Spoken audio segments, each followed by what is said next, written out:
Valérie, dis-moi un petit peu les domaines et les projets que tu veux soutenir dans ta commune. Marina, depuis que je suis devenue échevine, j'ai beaucoup travaillé dans le secteur de l'emploi. J'ai créé l'échevinat et nous avons mis en place de nombreuses collaborations. Nous avons aussi créé une ASBL qui s'appelle l'ASBL Espace Emploi Saint-Nicolas et qui réalise un travail de proximité formidable car il est très important de focaliser un maximum d'énergie dans les secteurs d'activité qui sont porteurs d'avenir tout en comprenant nos demandeurs d'emploi. Nous travaillons aussi avec le secteur privé où nous mettons en disposition des coachings individualisés qui peuvent aboutir sur des formations, des périodes d'essai, voire des engagements concrets. On travaille aussi avec la Mirelle où nous trouvons des solutions en matière d'insertion et de réinsertion socio-professionnelle pour les demandeurs d'emploi au travers des stages en entreprise. Bref, avec tous ces outils, c'est pas moins de 50% des personnes qui ont fréquenté l'échevinat de l'emploi qui ont retrouvé un emploi ou une formation. J'accorderai aussi beaucoup d'importance au secteur de la sécurité, au bien-être et je m'engage à être disponible afin de rencontrer l'ensemble des habitants des quartiers de l'entité de Saint-Nicolas. Car mon challenge, c'est vous. Et vous? Christy, qu'est-ce qui ferait de toi une bonne bourgmestre? Valérie, je pense que tu me connais. Généralement, quand je fais les choses, je les fais à fond. Comme échevine, je viens de travailler pendant 6 ans avec comme compétences les affaires sociales, la jeunesse, les sports, la petite enfance, l'égalité des chances. J'ai essayé pendant 6 ans d'être présente sur le terrain au quotidien, dans les bons comme dans les mauvais moments. Pour les inondations, pour les coulées de boue, à chaque fois dans des incendies, à chaque fois qu'il y a eu des situations difficiles, être à côté de ses habitants, je pense que c'est ce qu'on attend d'une mandataire locale, c'est ce qu'on attend aussi d'une bourgmestre.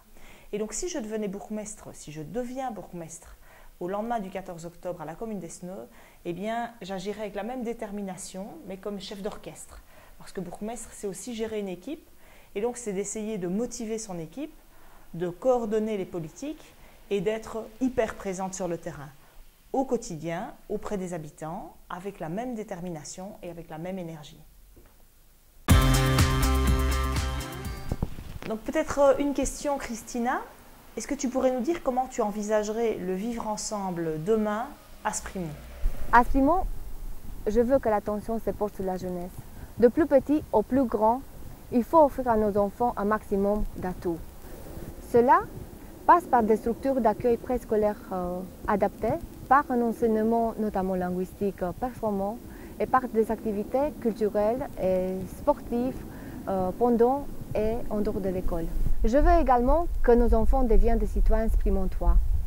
Être sprimontois, c'est connaître l'histoire de sa commune, participer à sa culture, avoir des droits et des devoirs en tant que citoyen. C'est mon Sprimont de demain. Marina, une fois élue, quels seront les thèmes et les projets que tu voudras soutenir? Christina, les projets dans lesquels je veux m'investir au sein de ma commune sont ceux liés à la santé au sens large, et notamment l'axe prévention et sécurité. Je veux travailler à diminuer les fragilités par l'aide sociale, car je suis convaincue que la pauvreté renforce ces fragilités. Un autre domaine qui me tient à cœur, c'est celui de l'enseignement. Je veux développer des projets et des politiques au sein de nos écoles communales afin d'aider nos enfants à devenir des Liégeois épanouis. Je serai attentive également à tous les projets, toutes les politiques liées à la mobilité des cyclistes et à la protection de leur vélo, surtout. Là, il y a encore du boulot.